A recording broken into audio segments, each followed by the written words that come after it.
بسم الله الرحمن الرحيم نحمده ونصلي على رسوله الكريم غفرانك নিয়ে কথা চলছিল। রাসূলুল্লাহ সাল্লাল্লাহু তাআলা আলাইহি ওয়াসাল্লাম উনি নিজেও গুফরানাক বলতেন। যদি গুফরান শুকরের অর্থ হয় তাহলে তো কোনো ইশকাল নাই। যদি গুফরান মাগফিরাতের অর্থে হয় তবে ইশকাল হয়, সেটার জবাব গতকালকে আলোচনা হয়েছে। এখন বাইতুল খালা থেকে বের হওয়ার পরে পড়বে গুফরানাক। আরও রিওয়ায়াত আছে, যে সকল রিওয়ায়াতের আলোচনা সামনে আসতেছে সেখানে বিভিন্ন দোয়া আছে। আলহামদুলিল্লাহিল্লাযী আযহাবা আন্নিল আযা ওয়া আফানি। তাহলে দোয়া কিভাবে পড়বে? তিনভাবে পড়া যায়। গুফরানাক, শুধু গুফরানাক বললে হবে যেহেতু রিওয়ায়াতে আছে, অথবা আলহামদুলিল্লাহিল্লাযী আযহাবা আন্নিল আযা ওয়া আফানি, এটা পড়লেও হবে, অথবা দুটোটাকে একসাথে জমায়ে পড়লেও হবে, একত্রিত করে গুফরানাক ওয়াকফ করবে। আলহামদুলিল্লাহিল্লাযী আযহাবা আন্নিল আযা ওয়া আফানি। গুফরানাকাল হামদুলিল্লাহ এইভাবে পড়বে না। গুফরানাকাল হামদুলিল্লাহ হইলে মনে হয় যেন একসাথে দোয়া, দুটোতে একসাথে দোয়া না। গুফরানাক ভিন্ন, আলহামদুলিল্লাহ ভিন্ন, দুইটা দুই দোয়া, এই জন্য ভিন্ন ভিন্নভাবে পড়বে। قال أبو عيسى هذا حديث حسن غريب।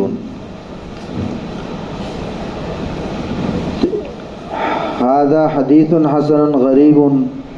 হাসানের যে সাধারণ সংজ্ঞা, সেই সংজ্ঞা অনুযায়ী হাসানুন গরিবুন, হাসান রিওয়ায়াত গরিব হতে পারে, কোনো সমস্যা নেই। কিন্তু এখানে সমস্যা হলো ইমাম তিরমিজি রহমতুল্লাহ আলাইহির যে জাদিদ ইসতিলাহ, যেই ব্যাপারে হাযা হাদিসুন হাসানুন সহিহুনের মধ্যে আলোচনা হয়েছে। ইমাম তিরমিজি রহমতুল্লাহ আলাইহির নিকটে হাসানের সংজ্ঞা হলো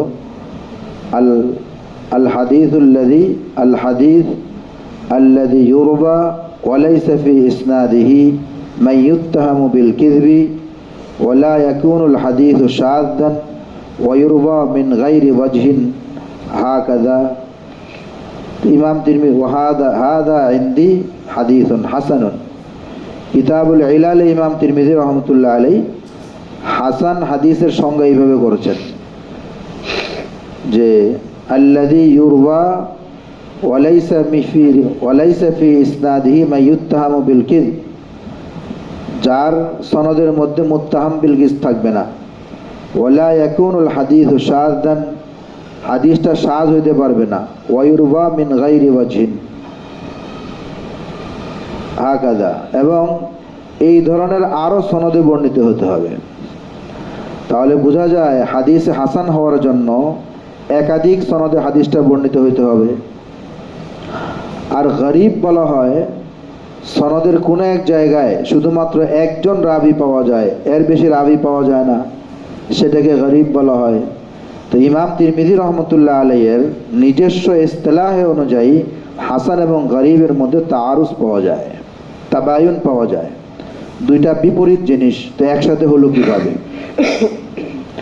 এর জবাব দিতে গিয়ে কেউ বলেছেন যে গরিবুন হাসান, এখানে উদ্দেশ্য হলো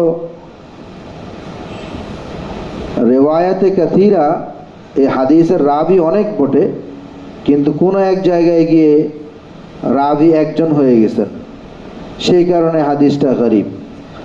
যদি এটা মেনে নেওয়া হয়, এটা ওয়াকিয়ের খেলাফ। কারণ যদি হাদিসের কোনো এক জায়গায় একজন রাবি যদি থাকে, সেটাও তো গরিবই। তাহলে তো দুনিয়াতে আর কোনো গরিব খুঁজে পাওয়া যাবে, গরিবের খেলাফ কিছু পাওয়া যাবে না, সেটাও তো গরিব। গরিব তো এমন তো না যে সব জায়গায় পুরা সনদের মধ্যেই রাবি মুফরাদ একজন থাকতে হবে, এই শর্ত তো নাই। গরিব তো একেই বলে যে কোনো এক জায়গায় একজন থাকলেই হাদিসটা গরিব হয়ে যায়। সুতরাং এই জবাবটা কাবিল কবুল না।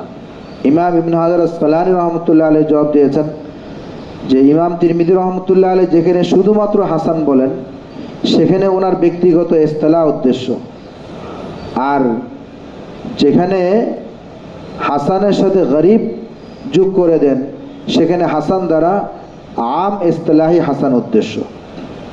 এই জবাব এক দরজা সহি মনে হয়, কিন্তু একই ইমাম এক জায়গায় একটা ব্যবহার করবেন, আরেক জায়গায় আরেকটা ব্যবহার করবেন, এটা হতে পারে, কিন্তু এর পক্ষে তো কোনো দলিল নাই।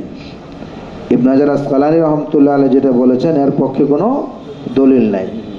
ওনার উস্তাদ ইবনে সালাহ রহমতুল্লাহ আলাইহি উনি একটা জবাব দিয়েছেন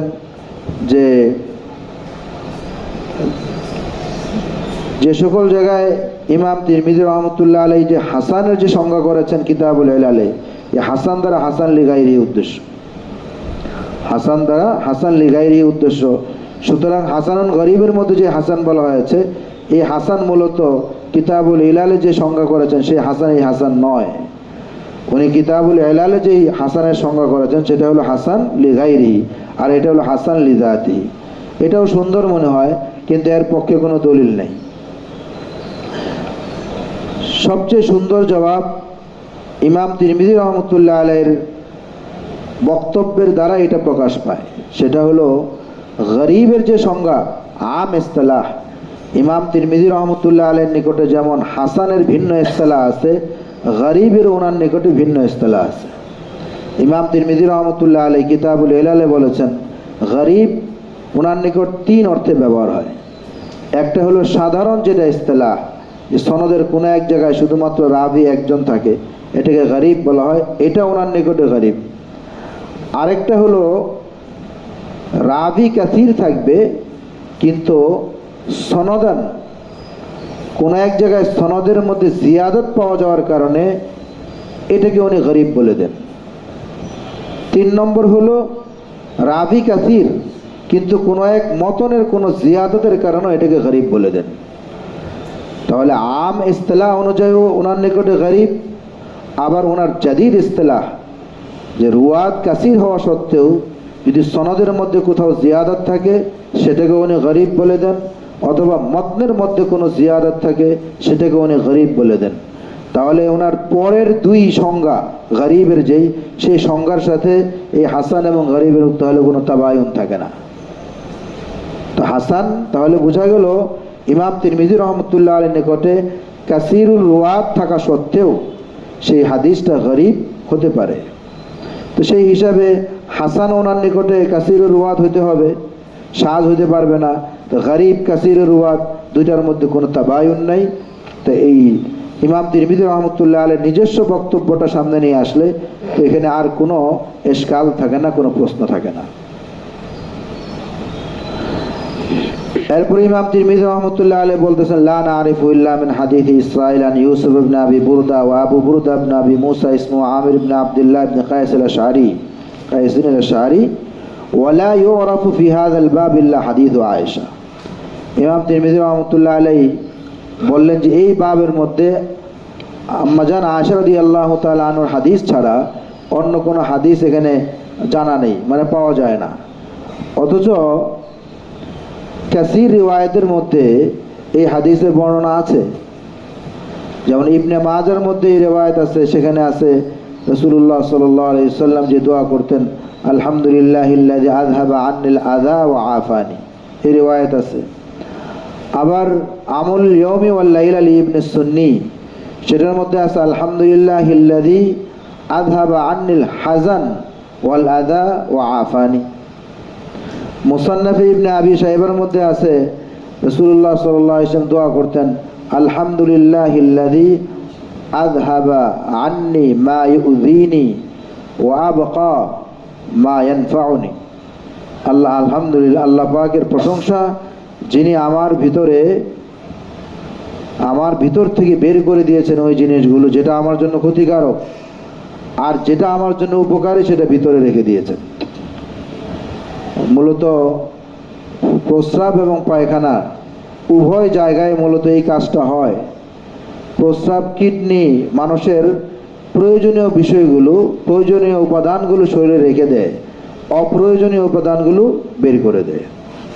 ঠিক মানুষের স্টমাক, এখানে আল্লাহ পাক এমন এক এমন এক শক্তি তার মধ্যে দান করছেন যে সে মানুষের উপকারী বিষয়গুলোকে সে রেখে দিয়ে বর্জ্য পদার্থগুলোকে বের করে দেয়। এটাকে রাসূলুল্লাহ সাল্লাল্লাহু আলাইহি ওয়াসাল্লাম দোয়ার মধ্যে বলেছেন। তাহলে ইমাম তিরমিজি রাহমাতুল্লাহ আলাইহি যেখানে বললেন যে এই বাবের মধ্যে আর কোনো হাদিস নাই, সেটা কি অর্থে বলেছেন? হয়তো ইমাম তিরমিজি রহমতুল্লাহ আলাইহির নিকটে ওই সকল হাদিসগুলো সনাদান কমজোর, জয়ীফ, এই জন্য এটা গ্রহণ করেন নাই, অথবা এই রেওয়ায়াতগুলো ওনার কাছে পৌঁছে নেই। চলিয়ে বিসমিল্লাহির রহমানির রহিম। বাবুন ফিন নাহি আন ইস্তিকবালিল কিবলাতি বিগায়তিন আও বাউলিন। وبه قال حدثنا سعيد بن عبد الرحمن المخزومي قال حدثنا سفيان بن عيينة عن الزهري عن عطاء بن يزيد الليثي عن أبي أيوب الأنصاري رضي الله عنه قال قال رسول الله صلى الله عليه وسلم إذا أتيتم الغائط فلا تستقبلوا القبلة بغائط ولا بول ولا تستدبروها ولكن شركوا أو غربوا. قال أبو أيوب رضي الله عنه فقدمنا الشام فوجدنا مراحض قد بنيت مستقبل القبلة فننحرف عنها ونستغفر الله.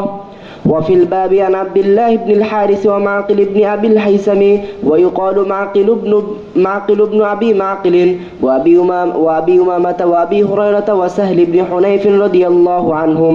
قال أبو عيسى حديث أبي أيوب رضي الله عنه أحسن شيء في هذا الباب وأصحه. وأبو أيوب اسمه خالد بن زيد والزهري اسمه محمد بن مسلم بن عبيد الله بن شهاب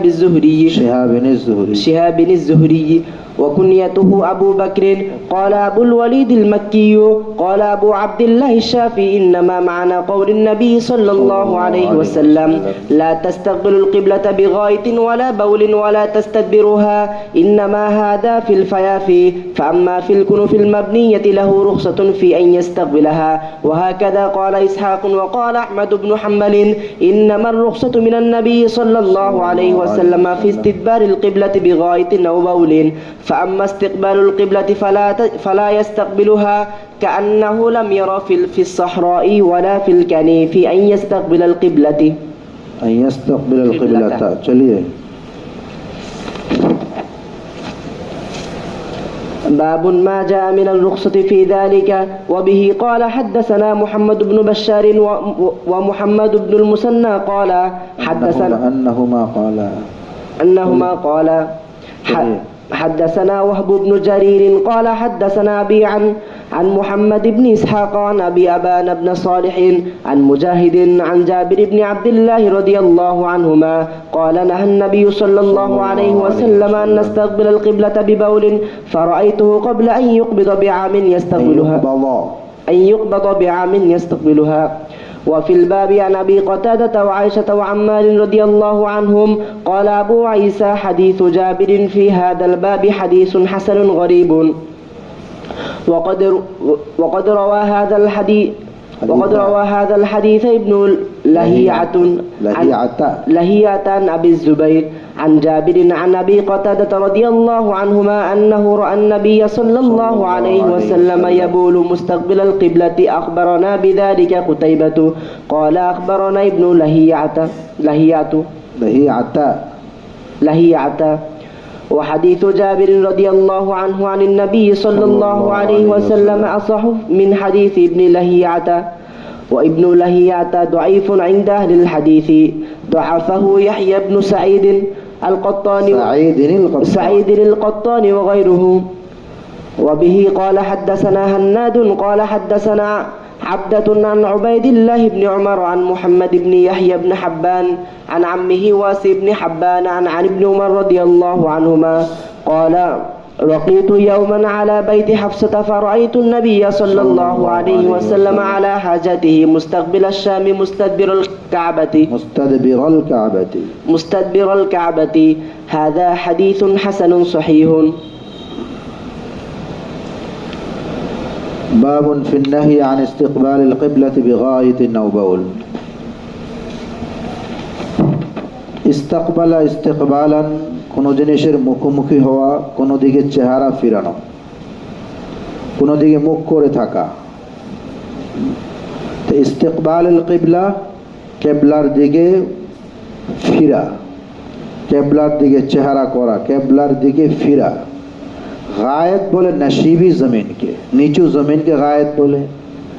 আহলে আরবরা সাধারণত ইস্তেঞ্জা করার জন্য কোনো নিচু জমি তালাশ করতেন, যাতে দূর থেকে নজরে না আসে। নিচু জমি হলে দূর থেকে নজরে আসবে না, এই জন্য কেনাই শব্দ। এই জন্য ইস্তেঞ্জা, এটাকে পায়খানা করা, এটাকে গায়েত দ্বারা ওনারা তাবির করতেন। বাউল তো পেশাব। তো বাবুন নাহি আন ইস্তিকবাল কিবলা বিগাইতিন আও বাউলিন, পেশাব পায়খানা করার সময় কেবলার দিকে ফিরা থেকে নিষেধাজ্ঞার ব্যাপারে। কেবলার দিকে ফিরা, এই ব্যাপারে ইমাম তিরমিজি রহমতুল্লাহ আলাইহি প্রথম বাবে একটি হাদিস বর্ণনা করেছেন, উল্লেখ করেছেন। দ্বিতীয় বাব, বাবুন মা জা মিনার রুখসাতি ফি যালিক, এই ব্যাপারে যে ছাড় রয়েছে, কেবলার দিকে মুখ ফিরানো যায়, ছাড়ের ব্যাপারে উনি দুইটা রিওয়ায়াত বর্ণনা উল্লেখ করেছেন। অফিল বাব বলে আরো কিছু রিওয়ায়াতের দিকে ইঙ্গিত করেছে। আমরা একটা একটা হাদিসগুলো দেখি।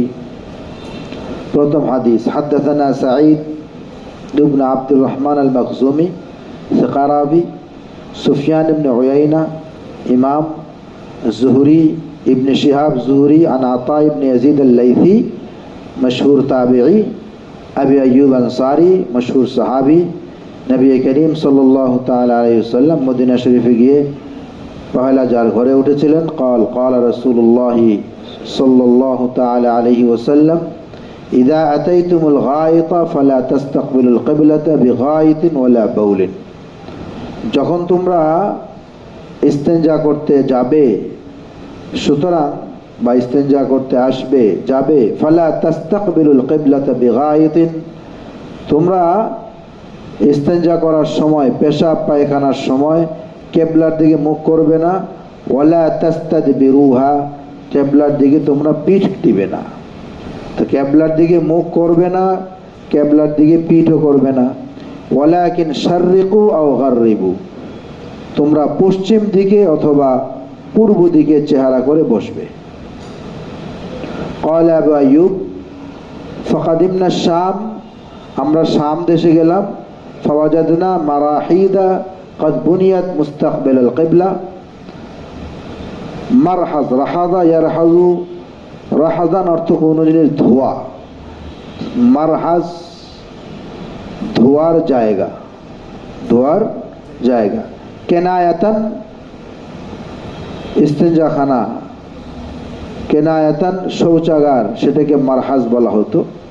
তো আমরা মারাহিজে গেলাম, দেখলাম সেখানে শাম দেশে মারাহিজগুলো কদ বুনিয়াত মুস্তাকবিল আল কিবলা, সবগুলো কেবলার দিকে মুখ করা। সিস্টেমটাই এমন, এখানে বসলে কেবলার দিকে মুখ হয়ে যায়। ফানান হারিফু আনহা ওয়া নাস্তাগফিরুল্লাহ, আমরা সেখান থেকে চেহারা ঘুরিয়ে নিতাম, আল্লাহ পাকের নিকট ইস্তেগফার করতাম। একটা রিওয়ায়াত, রিওয়ায়াতের আলফাজগুলোকে আমরা একটু দেখি। ওয়ালাকিন শাররিকু আও গাররিবু, রাসূলুল্লাহ সাল্লাল্লাহু আলাইহি ওয়াসাল্লাম বলেন, তোমরা পূর্ব দিকে ফিরো অথবা পশ্চিম দিকে ফিরো। মূলত এই হাদিসটা মদিনা শরীফে থাকা অবস্থায় নবী করিম সাল্লাল্লাহু আলাইহি ওয়াসাল্লাম বলেছিলেন। মদিনা শরীফের কিবলা হলো দক্ষিণ দিকে। তো দক্ষিণ দিকে কিবলা, দক্ষিণ দিকে যেহেতু কিবলা, তাহলে দক্ষিণ দিকে ফিরলে এটা কিবলার দিকে চেহারা করা হয়। উত্তর দিকে ফিরলে কিবলার দিকে পিঠ করা হবে। এই জন্য নবী করিম সাল্লাল্লাহু আলাইহি ওয়াসাল্লাম বললেন, তোমরা উত্তরেও মুখ করবে না, দক্ষিণেও মুখ করবে না, তোমরা পূর্ব বা পশ্চিম দিকে মুখ করবা। এই দুই দিক, দিক তো চারটাই, দুই দিকের যে কোনো একদিকে মুখ করো। তো আমাদের এই দেশ হিসাবে হবে জান্নিবু আও শাম্মিলু, শিমাল থেকে, শিমাল উত্তর দিকে ফিরবা অথবা দক্ষিণ দিকে ফিরবা। হ্যাঁ, যারা ইজতিহাদ মানেন না তারা এখানে হাদিসের কি ব্যাখ্যা করবেন? যারা নাকি জাহেরে হাদিসের উপর আমল করেন, বলেন যে আমরা শুধু হাদিস দেখে আমল করি, আমল করেন হাদিস দেখে। রাসূলুল্লাহ সাল্লাল্লাহু আলাইহি ওয়াসাল্লাম তো উত্তর দিকে ফিরতে বলছেন, দক্ষিণ দিকে ফিরতে বলছেন। তো উত্তর দিকে না, পূর্ব পশ্চিম দিকে ফিরতে বলছেন আর পূর্ব দিকে ফিরতে বলছেন, তো পশ্চিম পূর্ব দিকে ফিরেন, এখানে ইজতিহাদ করতে হবে না? জি। এর কোনো রাস্তা আছে? কোনো ইজতিহাদ কি এই যে বের করতে হবে কারণ, ইল্লত বের করা, এটার নামে তো ইজতিহাদ। তো সরাসরি হাদিসের খেলাফ হবে যদি কেউ পশ্চিম দিকে মুখ না করে। বারহাল, তো এটা মদিনা শরীফের হাদিস, এই জন্য নবী করিম সাল্লাল্লাহু আলাইহি ওয়াসাল্লাম শাররিকু ওয়া গাররিবু বলেছেন। হযরত আবু আইয়ুব আনসারী মশহুর সাহাবী, উনি বলেন আমরা শামে গেলাম, সেখানে গিয়ে দেখি ওই জায়গার শৌচাগারগুলো, টয়লেটগুলো, ওয়াশরুমগুলো সবগুলোর মুখ কেবলার দিকে ফিরানো। তা আমরা কি করব? এখন জরুরত তো সারতে হবে। ফানান হারিফু আনহা, আমরা এখান থেকে ইনহেরাফ বলে কোনো জিনিস থেকে মুখ ফিরিয়ে নেওয়া, মুখ ঘুরিয়ে নেওয়া। নান হারিফু আনহা, হার মারজা কি? নাস্তাগফিরুল্লাহ, এই নিয়ে শারিহিনদের মধ্যে বিভিন্ন মত। কেউ বলেন হার মারজা হলো কিবলা, হার মারজা হলো কিবলা, তার মানে আমরা সেই মারাহিজের মধ্যে বসতাম, বৈশা হালকা কেবলা থেকে আমরা মুখটাকে ঘুরাইয়া বসতাম। তবে ইস্তেগফার করতাম কেন? কারণ পূর্ণ ঘোরা তো সম্ভব না। যেই ওয়াশরুমগুলো বানানোই হয়েছে কেবলার দিকে ফিরাইয়া, সেটা যতই ঘোরানো হোক, পুরা কেবলা থেকে কি মুখ ঘোরানো সম্ভব হবে? ঘুরলে তো ইস্তেঞ্জা করতেই কষ্ট হবে। তো এই জন্য আমরা ইস্তেগফার করতাম। তা হার মারজা হলো কিবলা। শারিহিন বলেন হার মারজা হলো মারাহিজ।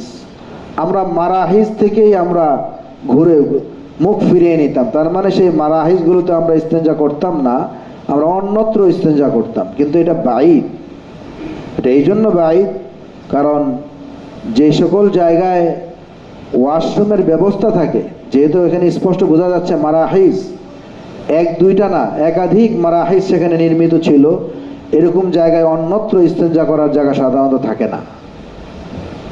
যে সকল জায়গায় মারাহিজ নাই, ব্যাপকভাবে ইস্তেঞ্জা করার সুযোগ থাকে, সেখানে মারাহিজ থাকে না। যেমন চাটিয়াল মরুভূমি, গ্রাম, অজপড়া গ্রাম, বা বিভিন্ন চক, লম্বা চক, গ্রামগঞ্জে থাকে না, চক থাকে, বড় মরুভূমি থাকে, আর কি বলে এটাকে, হাওর, হাওর থাকে। হাওরের মধ্যে কেউ তো আর মারাহিজ তৈরি করবে না।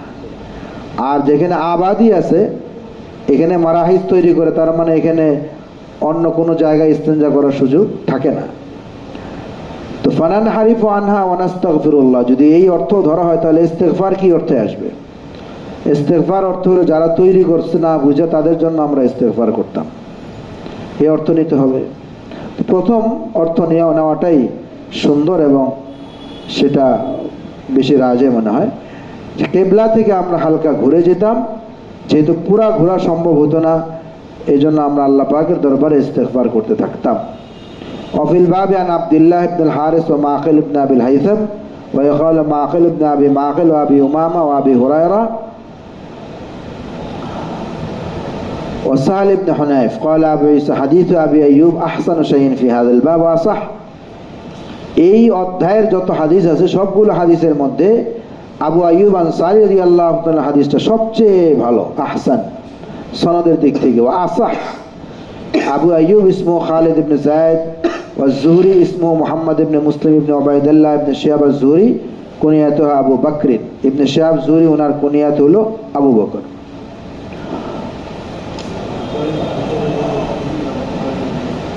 হ্যাঁ, আবু আইয়ুব আনসারী রাদিয়াল্লাহু তাআলার নাম খালিদ ইবনে যায়েদ। আবুল ওয়ালিদ আল মাক্কি বলেন ক্বালা আবু আব্দুল্লাহ আশ-শাফিঈ, এখান থেকে ইমাম তিরমিজি রাহমাতুল্লাহ আলাইহি আইম্মাদের মাযাহিব বর্ণনা করবেন। মাযাহিব বর্ণনা করে পরবর্তী যে বাবু মা যা মিনার রুখসা ফি যালিকার মধ্যে প্রথম বাবে তো বোঝা যায় ইস্তেঞ্জার সময়, প্রস্রাব পায়খানার সময় কেবলার দিকে মুখ করা অথবা কেবলার দিকে পিঠ করা উভয়টাই নিষেধ। দ্বিতীয় ভাবে উনি দুইটা হাদিস আনবেন, যে হাদিসের দ্বারা বোঝা যায় ইস্তেঞ্জা করার সময় কেবলার দিকে চেহারা করা বা পিঠ করা, পিঠ দেওয়া বা চেহারা দেওয়া, এটার অনুমোদন রয়েছে। প্রথম বাবের বিপরীতমুখী হাদিসগুলো নিয়ে এসেছেন উনি দ্বিতীয় বাবে। কিছু মাযহাব ইমাম তিরমিজি রাহমাতুল্লাহ আলাইহি এখানে উল্লেখ করতেছেন। قال أبو الوليد المكي قال أبو عبد الله الشافعي إنما معنى قول النبي صلى الله عليه وسلم لا تستقبل القبلة بغائط ولا بول ولا تستدبروها إنما هذا في الفيافي ফাইফা এর বহুবচন ফায়াফি, চাটিয়াল ময়দান, মরুভূমিকে ফাইফা বলে, খোলা জায়গা। ইমাম শাফি রহমতুল্লাহ আলাইহি বলেন এই হাদিসের দ্বারা উদ্দেশ্য হলো খোলা জায়গায়, খোলা জায়গায় হলে এটা নিষেধ। আর যদি নির্মাণ থাকে, কোনো কামরা থাকে বা দেয়ালের কোনো পর্দা থাকে সামনে, সেখানে এটা নিষেধাজ্ঞা নেই। এটা হলো ইমাম শাফি রহমতুল্লাহ আলাইহির বক্তব্য। ও আম্মা ফিল কুনুফ, কানিফের বহুবচন, কানিফ মানে পর্দা, এখানে কেনায়াতান বোঝানো হয়েছে কোনো কামরা বা কোনো দেয়াল। যদি কামরা বা দেয়ালের আড়ালে হয় আল মাবনিয়া লাহু রুখসাতুন, সেখানে অনুমোদন রয়েছে ফিয়া ইস্তাকবিলাহা, কিবলার দিকে মুখ ফিরাইতে পারে। ওয়াহাকাদা ক্বালা ইসহাক, ইমাম ইসহাক উনিও বলেন যে এমনটাই। ওয়াকাল আহমদ ইবনে হাম্বল, ইমাম আহমদ ইবনে হাম্বল রহমতুল্লাহ আলাইহি বলেন ইন্নামা রুখসাতু মিনান নবী সাল্লাল্লাহু আলাইহি ওয়াসাল্লাম ফি ইস্তিদবারিল কিবলাতি বিগাইদিন আও বাউলিন, নবী করিম সাল্লাল্লাহু আলাইহি ওয়াসাল্লাম যে অনুমোদন দিয়েছেন সেটা হলো কিবলার দিকে যদি কেউ পিঠ করে, সেটা অনুমোদন রয়েছে, সেটা সুযোগ আছে। ফাম্মা ইস্তিকবালুল কিবলা, আর কিবলার দিকে মুখ করা, ফালা ইস্তাকবিলুহা, সে কিবলার দিকে মুখ করতে পারবে না। এর দ্বারা কি উদ্দেশ্য হলো? রাবি বলতেছেন কান্নাহু লাম ইয়ারা ফিস সাহরা, উনি মরুভূমির মধ্যেও খোলা জায়গাতেও ইস্তিকবালের অনুমতি দেন না, ওয়ালা ফিল কানিফ, এবং কোনো কামরার মধ্যে অনুমতি দেন না আইয়াস্তাকবিলাল কিবলা, কিবলার দিকে ফিরা। ইমাম তিরমিজি রহমতুল্লাহ আলাইহি এখানে শুধুমাত্র হানাফি মাযহাব, এই শাফি মাযহাব আর হাম্বলি মাযহাবেরটা উল্লেখ করেছেন, আর অন্যান্য আইম্মাদের কথা উল্লেখ করেছেন। এখানে হানাফি মাযহাবের কথা উল্লেখ করেন নাই। ইমাম তিরমিজি রহমতুল্লাহ আলাইহি পুরা জামে তিরমিজির মধ্যে সরাসরি কোথাও হানাফি মাযহাবের কথা উল্লেখ করেন নাই। এই নিয়ে কোন শারিহিন বলেন যে ইমাম তিরমিজি রহমতুল্লাহ আলাইহির নিকটে মূলত হানাফি মাযহাব কোনো নির্ভরযোগ্য বা গ্রহণযোগ্য এরকম উল্লেখযোগ্য কোনো মাযহাব ছিল না, তাই বলে উল্লেখ করেন নাই। অথবা হানাফি মাযহাবটাকে উনি উল্লেখ করাটা এটা পছন্দ করেন না, আসলে বিষয়টা এমনটা নয়। ইমাম তিরমিজি রহমতুল্লাহ আলাইহির জমানায় দুইটা হাদিস নিয়ে গবেষণা করার দুইটা ময়দান ছিল। একটা ময়দান ছিল হেজাজ, আর একটা ময়দান ছিল ইরাক। তো হেজাজি তাহকিকাতগুলো, মক্কা মদিনায় যে তাহকিকাতগুলো হতো, সাধারণত এই ইমাম শাফি রহমতুল্লাহ আলাইহি এবং আহমদ ইবনে হাম্বল রহমতুল্লাহ আলাইহি, ইনাদের তাহকিকাতগুলোর ব্যাপক চর্চা ছিল হেজাজের মধ্যে। এই জন্য আজও পর্যন্ত দেখা যায় মক্কা মদিনায় লোকেরা ব্যাপকভাবে হাম্বলি মাযহাবের অনুসারী। এক সময় ছিল যখন তুর্কি খেলাফত ছিল, তুর্কিরা মক্কা মদিনার শাসন ক্ষমতার ভার ওনারা গ্রহণ করেছিলেন, তখন বাইতুল্লাহ সেখানে হানাফি মাযহাব অনুযায়ী 5 ওয়াক্ত নামাজ হতো, সকল বিষয়গুলো হানাফি মাযহাব অনুযায়ী হতো। তো হেজাজে যেহেতু ব্যাপকভাবে শাফি মাযহাব এবং হাম্বলি মাযহাব নিয়ে আলোচনা হয়েছে, এই জন্য মালিকি মাযহাব তো মদিনায়, তো মালিকি, হানাফি, মালিকি, হাম্বলি, শাফি তিন মাযহাবের ব্যাপক চর্চা হয়েছে হেজাজে।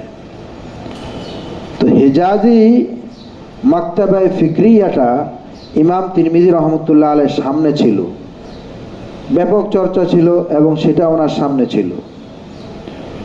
আরেকটা ব্যাপক ইলমের চর্চার জায়গা ছিল কুফা, এবং ওলামে আহনাফের এই ব্যাপক চর্চার জায়গাটা ছিল কুফা ওলামে আহনাফের, হানাফি।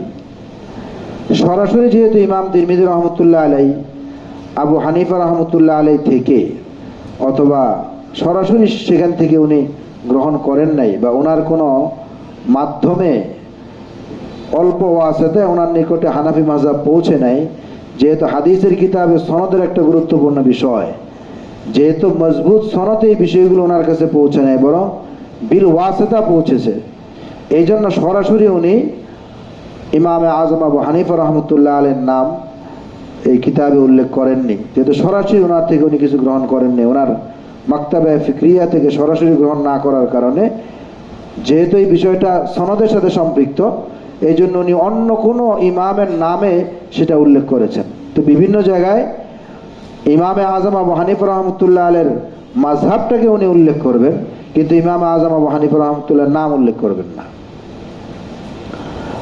এই জন্য এটা এই কারণে নয় যে ইমাম তিরমিজি রহমতুল্লাহ আলাইহি হানাফি মাযহাবকে কোনো উল্লেখযোগ্য মাযহাব মনে করতেন না, বিষয়টা এমনটা নয়, বরং সনদের বরাহে রাস মাযহাবে হানাফির বিষয়গুলো ওনার নিকটে সরাসরি না পৌঁছার কারণে, বিল ওয়াসিতা পৌঁছার কারণে উনি হানাফি মাযহাবের বিষয়গুলো ইমামে আজম আবু হানিফা রহমতুল্লাহ আলাইহির নামে উল্লেখ না করে অন্য কোনোভাবে উল্লেখ করেন, অন্য কোনো রাবির নামে, কোনো বর্ণনাকারীর নামে সেই মাসআলাটাকে উনি উল্লেখ করেন। তো ইমাম তিরমিজি রহমতুল্লাহ আলাইহি এখানে মাত্র কয়েকটা মাযহাবের কথা উল্লেখ করেছেন। এই ইস্তিকবাল এবং ইস্তিদবার এটা একটা মারাকাতুল আরা মাসআলা, বিভিন্ন মতামতের সংযোগ হয়েছে এখানে, এবং মতামতের মধ্যে আপোষে ইখতিলাফ কঠিন।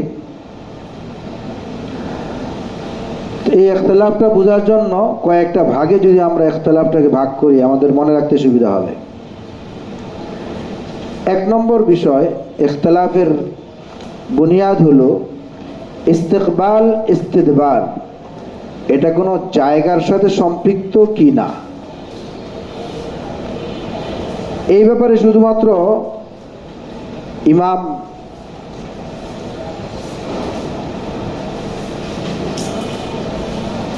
আবু আওয়ানা উনি বলেন এটা শুধুমাত্র মদিনাবাসীদের জন্য,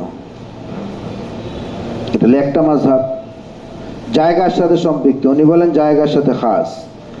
ইমাম আবু আওয়ানা উনি বলেন এটা জায়গার সাথে খাস। ওনার দলিল তো স্পষ্ট, কারণ যে হাদিসটা এটা তো মদিনা শরীফের হাদিস, এই জন্য তো শাররিকু ওয়া গাররিবু বলেছেন।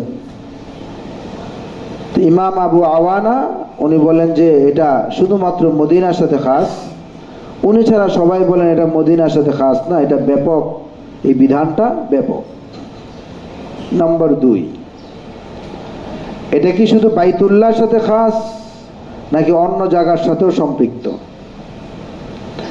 এই ব্যাপারে ইমাম ইবনে সিরিন রহমতুল্লাহ আলাইহি উনি বলেন এটা শুধু বাইতুল্লাহর সাথে খাস না, বাইতুল্লাহ এবং বাইতুল মাকদিস দুটোটার সাথে এই হুকুম প্রযোজ্য।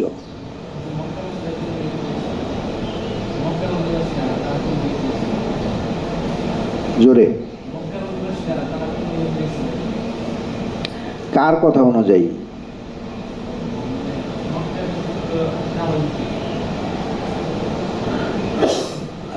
একটা মাযহাবের আলোচনা হচ্ছে, তো মক্কাবাসীদেরটা এই আলোচনা চলতেছে, তো শেষ হয় নাই তো। এই তো প্রথমে আবু আওয়ানা উনি বললেন এই বিধানটা শুধু কার জন্য? তার মানে মদিনাবাসীদের জন্য। তাহলে বোঝা গেল অন্য সবাই বাইতুল্লাহর দিকে মুখ ফিরাইতে পারবে। আবু আওয়ানার কথা দ্বারা তো এটাই বোঝা যায়। ইবনে সিরিন রহমতুল্লাহ আলাইহি উনি বলেন যে এখানে এই হুকুমটা শুধুমাত্র বাইতুল্লাহর সাথে খাস না, বাইতুল্লাহ এবং বাইতুল মাকদিস দুনো জায়গার সাথে খাস। ওনার দলিল হলো, ওনার দলিলটা এই কিতাবে নাই, এটা সুনান আবু দাউদ এক রিওয়ায়াত আছে হযরত মাকাল ইবনে আবি মাকাল থেকে রিওয়ায়াত, যে নাহা রাসূলুল্লাহ সাল্লাল্লাহু তাআলা আলাইহি ওয়াসাল্লাম আন নাস্তাকবিলাল কিবলাতাইনি বিগাইতিন ওয়া বাউলিন। ওখানে এই শব্দ আছে আন নাস্তাকবিলাল কিবলাতাইন, এই হলো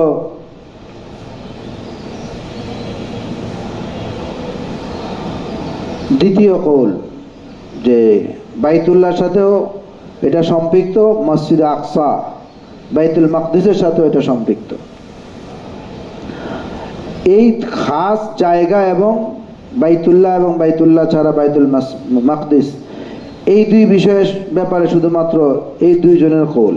আর প্রথম কৌল হলো আবু আওয়ানা, দ্বিতীয় কৌল হলো ইবনে সিরিন রহমতুল্লাহ আলাইহি। আর বাকি সবাই এই ব্যাপারে একমত যে হুকুমটা কোনো জায়গার সাথেও খাস না এবং বাইতুল মাকদিসের সাথে সম্পৃক্ত না, এটা শুধুমাত্র বাইতুল্লাহর সাথে সম্পৃক্ত। বাকি যে জমহুর সকল আইম্মাদের মধ্যে এখন ভিন্ন দিকে ইখতিলাফ। একটা হলো ইস্তেকবাল আর একটা হলো ইস্তিদবার। এর মধ্যে এক নম্বর কৌল, ধারাবাহিকভাবে তৃতীয় নম্বর কৌল হবে, বলেন যে এটা ইস্তেকবাল ইস্তেকবার দুটোটা সর্বহালতে জায়েজ। ইস্তেকবাল ইস্তেকবার দুটোটাই সর্বহালতে জায়েজ। এটা দাউদ জাহেরি ওনার কৌল। ওনাদের দলিল যেটা সেটাও এই কিতাবে নাই, এটা ইবনে মাজার এক রিওয়ায়াত আছে। আম্মা জানা আয়েশা রাদিয়াল্লাহু তাআলা আনহার বললেন যে ইয়া রাসূলুল্লাহ, আপনার উম্মতের মধ্যে কেহ কেহ ইস্তিনজা করার সময় কিবলার দিকে ফিরাকে অপছন্দ করে। নবী করিম সাল্লাল্লাহু আলাইহি ওয়াসাল্লাম বলেন, আচ্ছা বিষয়টা এমন, হাব্বিলু মাকআদাতি ইলাল কিবলা, তোমরা আমাকে কিবলার দিকে ঘুরিয়ে দাও। অসুস্থ অবস্থায় আমাকে কিবলার দিকে ঘুরিয়ে দাও, যাতে করে এটা জায়েজ এটা বুঝে আসে। এই রিওয়ায়াতের দ্বারা দাউদ জাহেরি উনি বলেন যে এটা জায়েজ, ইস্তেকবালও জায়েজ, ইস্তিদবারও জায়েজ।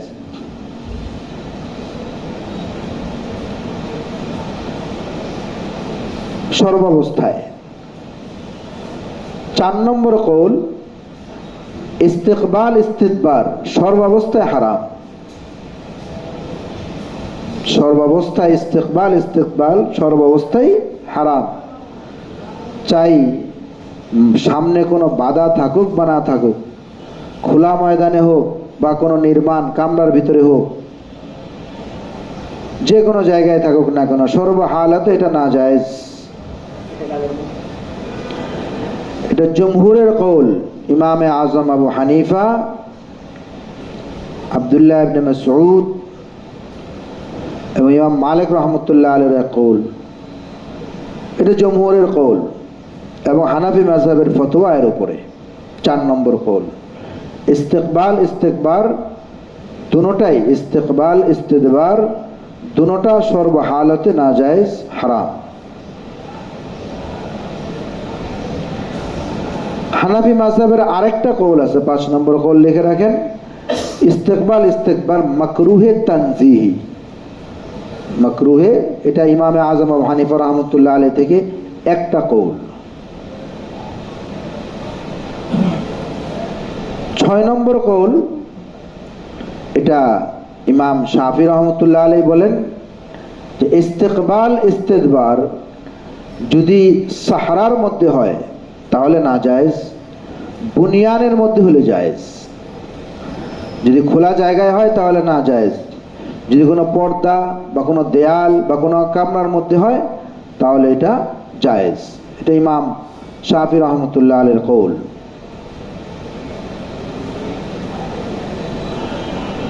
ইমাম আহমদ ইবনে হাম্বল রহমতুল্লাহ আলাইহি বলেন ইস্তেকবাল সর্বহালাতে জায়েজ, ইস্তিদবার ইস্তিদবার সর্বহালাতে জায়েজ, ইস্তেকবাল সর্বহালাতে না জায়েজ, চাই সেটা খোলা ময়দানে হোক বা কোনো কামরায় হোক।